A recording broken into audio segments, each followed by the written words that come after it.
Hi friends, நம்ம இன்றைக்கி வந்து டின் மீன் சமைக்க போகிறோம். அதுக்காக டின் மீன் ஒரு டின் எடுத்து வச்சுருக்கேன். ஒரு 20 வரமிளகா, ஒரு பெரிய வெங்காயம், 2 தக்காளி, இது எல்லாத்தையும் சேர்த்து மிக்சியில் அரைச்சி எடுத்துக்க போகிறோம். மிக்சியில் அரைச்சிட்டு நான் பேஸ்ட் உங்களுக்கு காட்டுறேன். இப்போ நம்ம மிளகாய் பேஸ்ட் வந்து அரைச்சி வச்சாச்சு. இதை எடுத்து ஒரு ஓரமாக வச்சுருவோம். இப்போ ஒரு கடாயில் எண்ணெய் ஊற்றி வச்சுருந்தோம். எண்ணெய் சூடாயிடுச்சு. கொஞ்சமாக வெந்தயம் சேர்த்துக்கிறேன்.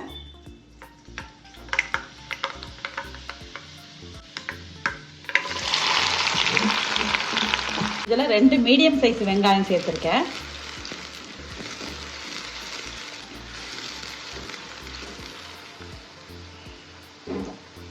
வெங்காயம் வதங்குறதுக்காக உப்பு சேர்த்துக்கிறேன்.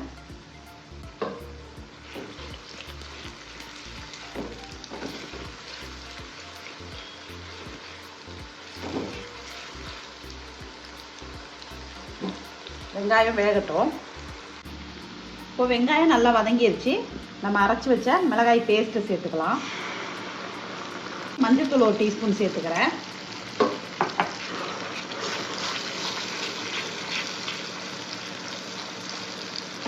சேர்த்ததுக்கப்புறம் ரெண்டையும் நல்லா மிக்ஸ் பண்ணி விட்டுருங்க.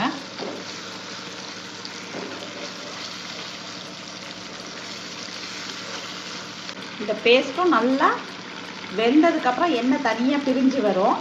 அதுக்கப்புறமா நம்ம ஃபிஷ்ஷை சேர்க்க ஆரம்பிக்கலாம்.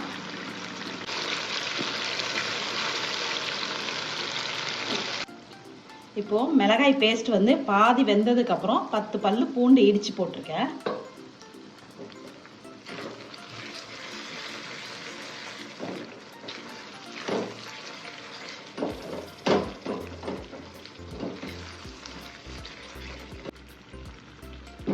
பூண்டும் வேகட்டும். இப்போது நம்ம போட்ட மிளகாய் பேஸ்ட் வந்து நல்லா பச்சை வாசனையெல்லாம் போய் வெந்துருச்சு. இப்போது நான் மீன் டின்னு வந்து ஓப்பன் பண்ணி வச்சுருக்கேன். இதில் இருக்கிற கிரேவியும் இதில் மிக்ஸ் பண்ணிடுறேன்.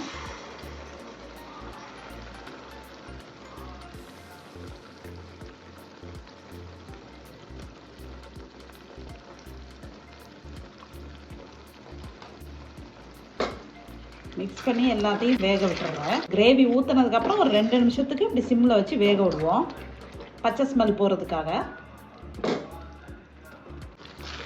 ஓகே, மீன் டின்னிலேருந்து இப்போ கிரேவி ஊற்றணும்ல, அந்த கிரேவி இந்த மிளகா பேஸ்ட்டு எல்லாம் சேர்ந்து நல்லாவே குக் ஆயிடுச்சு. 1 டீஸ்பூன் அளவுக்கு புளி கரைச்சி வச்சுருக்கேன் கெட்டியாக. இதை சேர்த்துக்கிறேன்.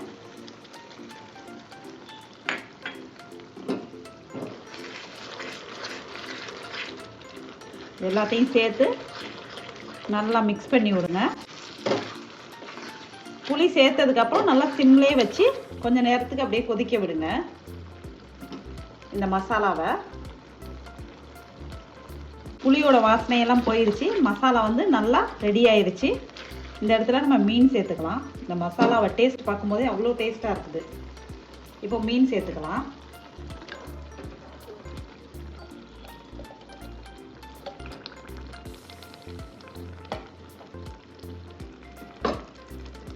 மீன் சேர்த்ததுக்கப்புறம் திரும்ப மிக்ஸ் பண்ணி விட்டு வேக விட்டுருவோம் ஒரு 2 நிமிஷத்துக்கு.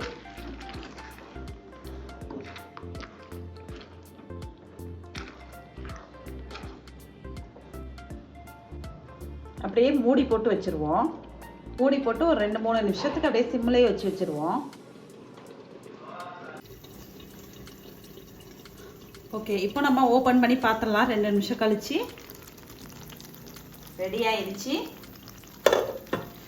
இப்போ நம்ம மீன் மசாலா வந்து ரெடி ஆயிடுச்சு. கண்டிப்பாக ஒரு நாள் நீங்களும் ட்ரை பண்ணி பார்க்கலாம். இந்த மீனில் மட்டும்தான் இப்படி ட்ரை பண்ணணும்னு இல்லை, ஃப்ரெஷ் மீன் கிடைச்சாலும் நம்ம லேசாக எண்ணெயில் போட்டு வறுத்து மீன் உடையாமல் இருக்கிற அளவுக்கு அதை வறுத்து இந்த மாதிரி இந்த மசாலாவில் சேர்த்துக்கலாம். இப்போது இதில் நான் இன்னொரு பொருள் சேர்க்க போகிறேன். வேக வச்ச முட்டை ஆல்ரெடி வேக வச்சுருக்கேன். இப்போது லைட்டாக இந்த மாதிரி கோடு போட்டு மசாலாவில் சேர்த்துடுறேன்.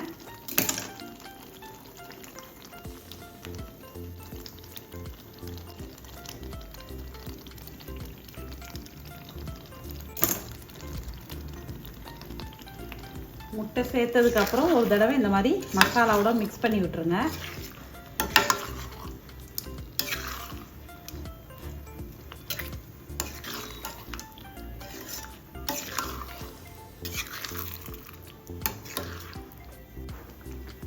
ஓகே, இப்போ என்னோடய ஸ்டைலில் மீன் மசாலா வந்து ரெடி ஆயிடுச்சு.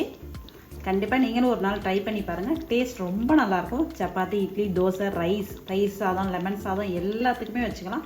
ஒயிட் ரைஸ் வச்சு நீங்கள் இந்த மசாலாவை போட்டு பிசைஞ்சு சாப்பிட்றலாம். ரொம்பவே நல்லாயிருக்கும். காரமும் கம்மியாக தான் இருக்கும்.